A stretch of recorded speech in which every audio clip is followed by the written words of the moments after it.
Cell-to-cell communication is important because when cell-to-cell communication is working as it should, it won't allow cancer cells to get a hold on the body.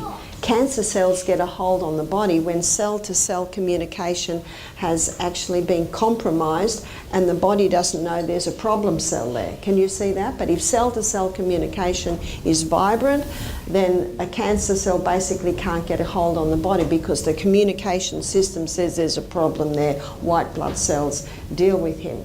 Did you know that a few simple spices could hold the power to fight cancer and ward off deadly infections? In today's video, we're diving into Barbara O'Neill's groundbreaking insights on 5 powerful spices that do just that.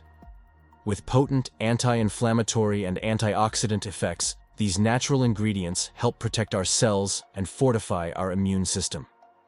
Whether it's preventing cancer cell growth or boosting circulation, these spices might be the secret weapon your body needs. Stay tuned to discover how adding these to your diet could transform your health.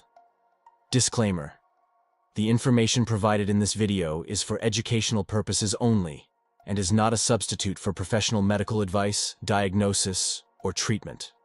Always seek the advice of your physician or other qualified health provider with any questions you may have regarding a medical condition. Do not disregard professional medical advice or delay in seeking it because of something you have read or seen in this video. Cayenne pepper.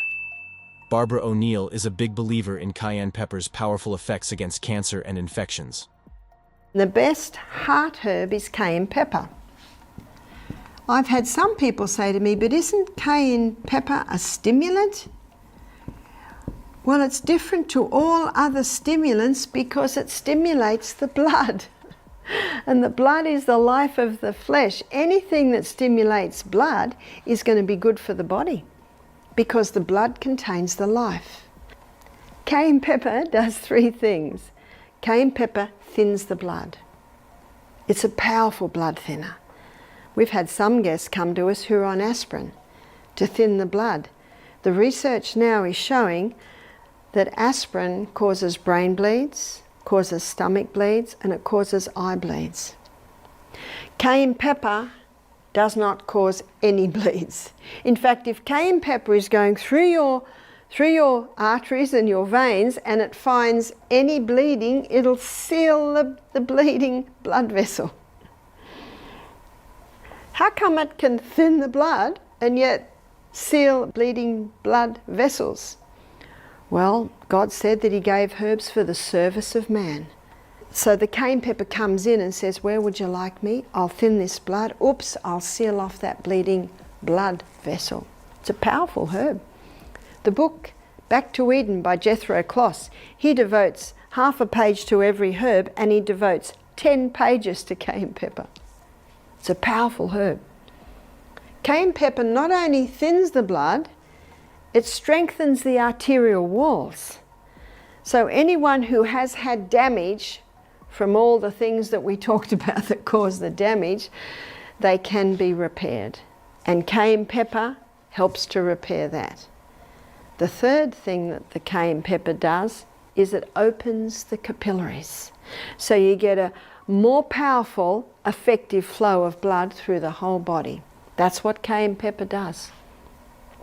How do you take it?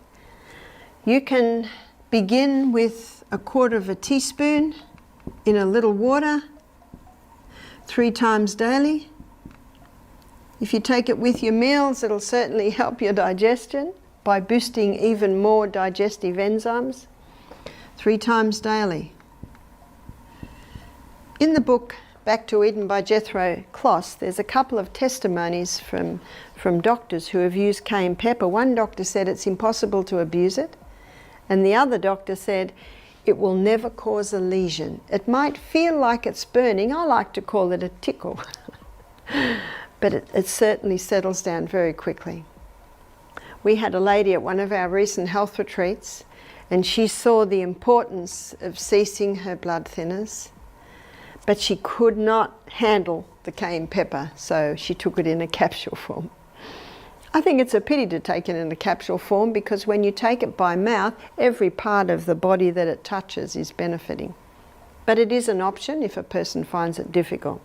According to Barbara, cayenne's primary component, capsaicin, is not only a spice that adds heat to your food, but also a potent health enhancer. She explains that capsaicin actively promotes the death of cancer cells through a process called apoptosis, where these harmful cells essentially self-destruct. This natural action interrupts cancer cell growth and stops them from multiplying, providing a natural defense against cancer's spread. Additionally, Barbara highlights cayenne's role as a circulation booster, essential for delivering nutrients and oxygen, which supports immune strength and helps the body fight off infections more efficiently. Backing Barbara's observations, a study in Anti-Cancer Research Journal further illustrates cayenne's cancer-fighting properties. Researchers conducted extensive trials on various types of cancer cells, including prostate, colon, and pancreatic cancers. They discovered that capsaicin affects multiple pathways involved in cancer cell survival, specifically targeting the mitochondrial pathway and certain cell receptors that control cell life and death. By activating the body's death switch for cancer cells, capsaicin disrupts cancer cells' ability to multiply, leaving healthy cells unharmed. The research involved observing cell changes over time, and researchers saw that capsaicin could lower cancer cell count and inhibit cancer spread through these unique mechanisms. This study highlighted the unique way capsaicin works. For example, in prostate cancer cells, capsaicin blocked proteins that cancer cells rely on to prevent cell death. By removing this shield, capsaicin led these cells to naturally die off, significantly reducing their spread. Researchers observed that after 6, 12, and 18 weeks of capsaicin exposure, there was a marked decrease in cancer cell activity and spread, providing solid evidence of its effectiveness. Turmeric. There is another herb that you can take on the inside to get inflammation down, and that's turmeric. Turmeric's a very powerful herb internally to get the inflammation down. How often or how So, a much? teaspoon 3 times a day. Sure. If it's the fresh turmeric, you would triple that dose. If it's dried, then you bring it back. Barbara O'Neill specifically mentions turmeric's unique ability to combat cancer through its anti-inflammatory and antioxidant properties. Turmeric, she says, helps protect cells by reducing inflammation and oxidative stress, two of the biggest culprits behind chronic diseases, including cancer. It's like a protective shield that also actively seeks out damaged cells, promoting their natural death, a process that's especially crucial in stopping cancer cells from growing. Now, let's back up Barbara's view with findings from a study in the Journal of Frontiers in Nutrition. This journal review emphasizes turmeric's broad anti-cancer effects. The study confirms that curcumin can prevent cancer cells from multiplying and can even induce apoptosis, the natural process of cell death. Specifically, the journal highlights that turmeric's curcuminoids, compounds found in the spice, directly interact with pathways related to cancer cell growth and survival, making it particularly effective in targeting tumors. According to the journal, researchers observed turmeric's effects on different types of cancer cells, from breast to colon cancer, and found that curcumin could block these cells from invading new areas in the body.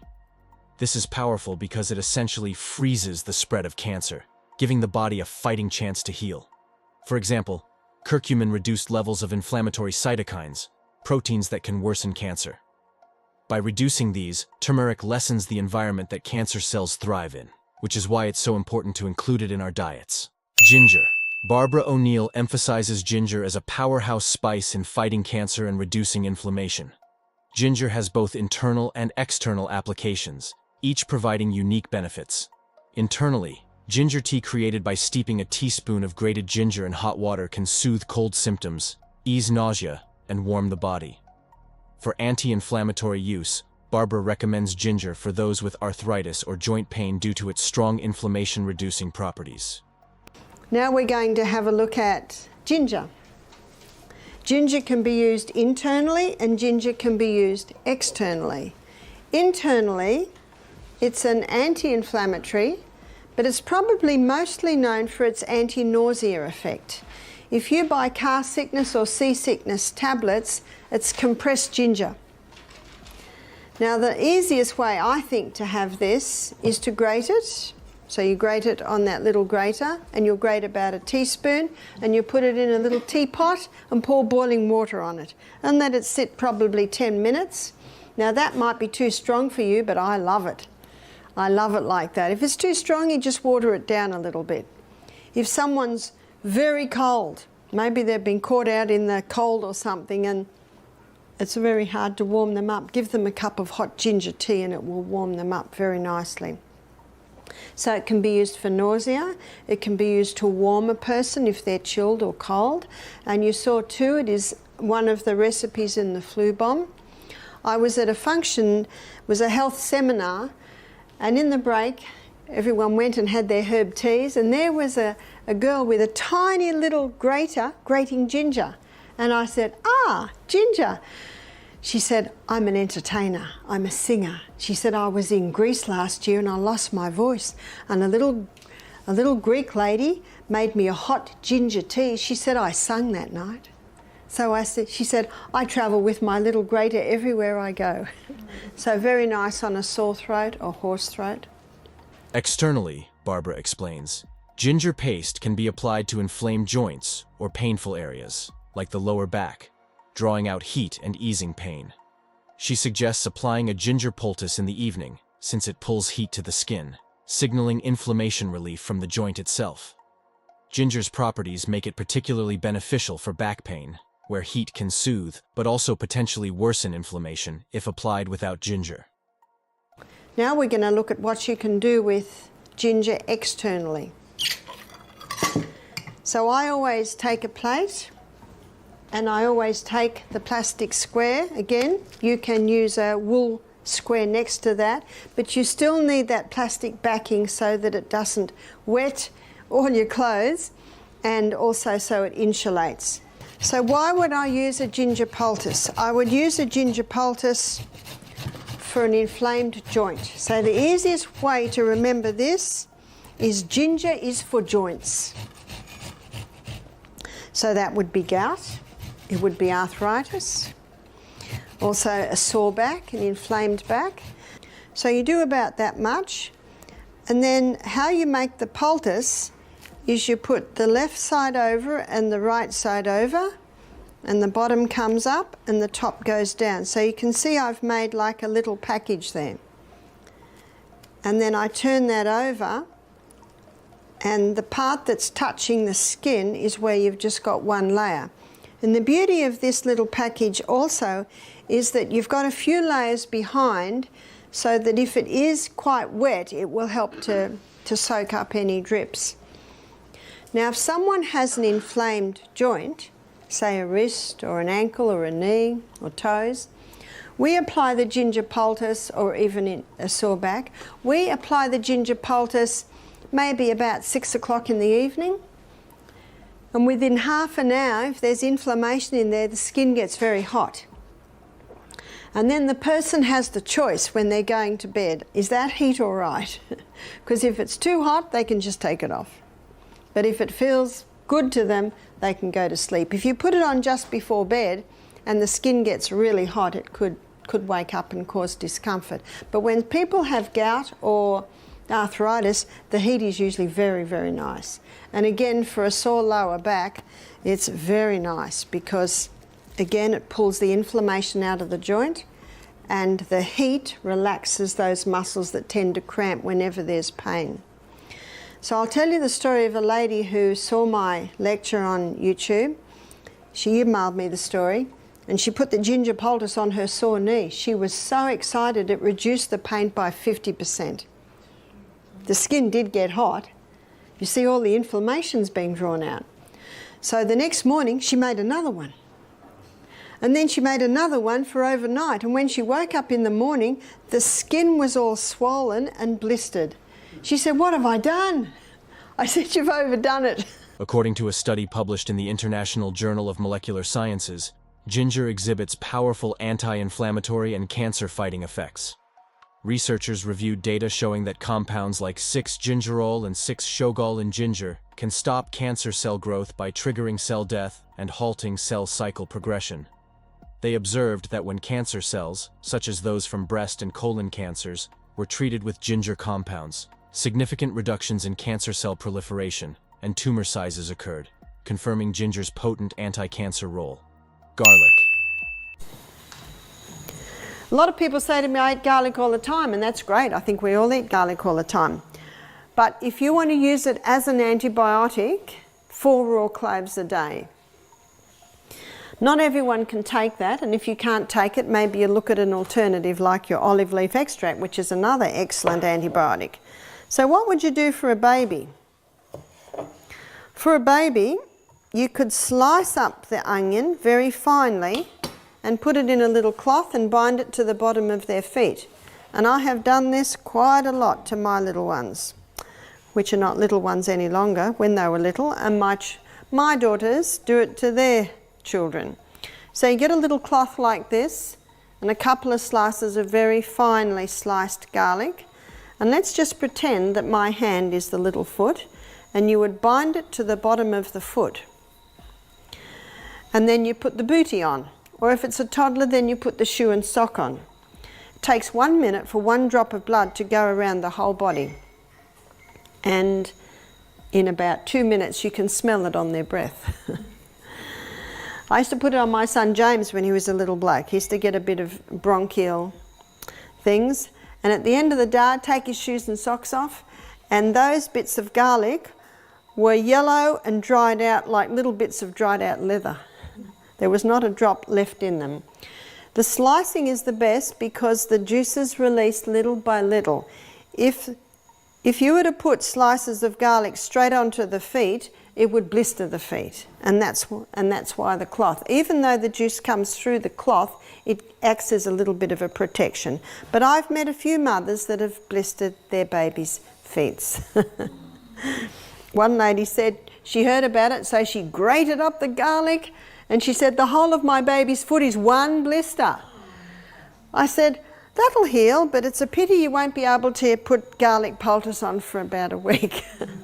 But that is a very old remedy for whooping cough. What happens? Well, as soon as the garlic juice goes into the bloodstream, the body takes it where it needs it. And if there's a congested chest, it'll take it there, and it actually has the ability to loosen up a congested chest. Barbara O'Neill highlights garlic as one of nature's most potent cancer fighters, thanks to its sulfur compounds like allicin. She explains that these compounds help break down inflammation, a major player in cancer development. Garlic, she says, also has strong detoxifying effects, which means it supports the body in clearing harmful toxins and excess hormones linked to cancer growth.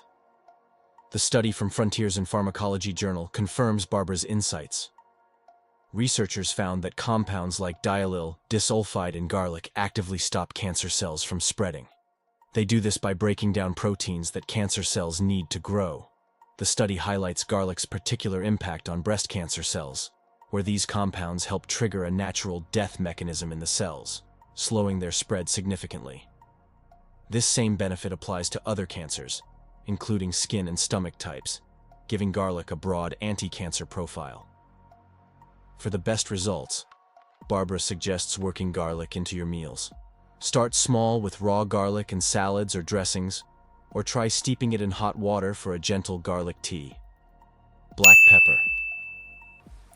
So what about black pepper? I've heard that it enhances turmeric's benefits for the body. Is that true? Should we be taking black pepper with turmeric? It is true, and so I wanted to know why. The Proverbs 14 verse 6 says, knowledge is easy to him that understands. We need to know why. Why does it enhance it? It's because it contains a plant chemical called pepperine. Well, cayenne pepper contains pepperine too. Barbara O'Neill emphasizes black pepper as a powerful addition to our diets, especially for its cancer-fighting and infection-preventing qualities. According to Barbara, black pepper's main compound, piperine, boosts the absorption of other nutrients, making it a fantastic partner for other health-promoting foods. A study from Frontiers in Nutrition supports this, showing that black pepper not only enhances nutrient absorption, but also has its own significant health benefits. This study found that black pepper's antioxidants and anti-inflammatory properties can help fight cancer by slowing tumor growth and encouraging cancer cell death. In their trials, researchers noted that black pepper activates enzymes in the liver, helping the body clear harmful substances that might contribute to cancer risk. For those wanting to add black pepper's benefits to their lives, Barbara suggests incorporating it with foods like turmeric to maximize absorption and overall health impact. If you enjoyed this video, don't forget to like, share, and subscribe to learn more about natural health. Let us know in the comments which of these spices you'll be trying in your meals, and take charge of your health journey. Thanks for watching.